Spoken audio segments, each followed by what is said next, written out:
il y aura celle-là, le tonneau des Danaïdes. le tonneau des Danaïdes. Il y aura terre nourricière. C'est-à-dire en fait on ne sait pas vraiment encore comment On n'a pas ça va vu être le lieu.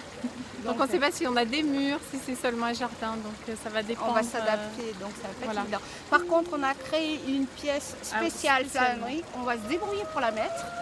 Quoi qu'il arrive. Quoi qu'il arrive, qui s'appelle le jardin des Dundes, plus loin, qui est une variation sur le jardin d'Éden. On s'est dit que bon, franchement, là, l'art contemporain dans un jardin, il fallait absolument qu'on travaille cette idée-là. Donc surprise, c'est une tapisserie avec des rouleaux de papier toilette.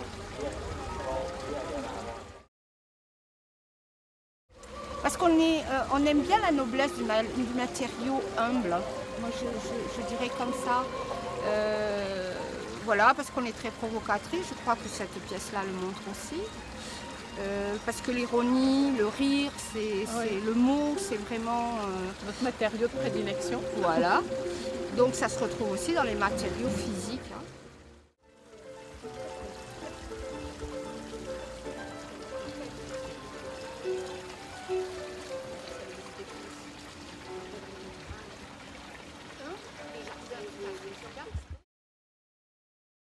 Le tonneau des Danaïdes, elle est née du travail récurrent des femmes, en général, des hommes aussi hein, quand même. On n'est pas les seuls à faire la poussière, mais quand on fait la poussière, ça soulève, ça se redépose, malgré ces petites lingettes fabuleuses.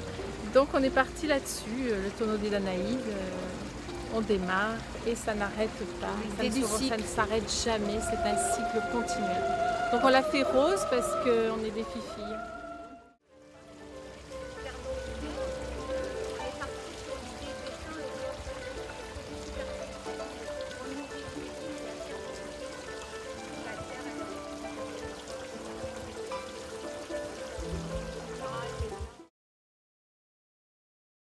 De l'émulation. Quand il y en a une qui est un peu fatiguée, l'autre tire, déjà. Et puis la manière qu'on a de travailler, c'est vraiment des parties de ping-pong, de fou rire, de ping-pong d'idées, voilà. Et je pense que c'est beaucoup plus riche à deux. C'est vrai que c'est un peu particulier d'être un duo, un tandem.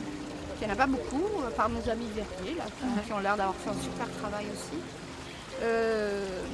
Ça s'est fait un peu comme ça au hasard. On était amis et puis un jour Marie est arrivée avec oh là là je participe à une expo collective, le thème ne me parle pas. On a commencé à en parler et puis en fait on a ri pendant 3 heures et trouvé plein d'idées. Voilà. Et à la fin elle m'a dit tu veux pas le faire avec moi? Je dis allez on y va.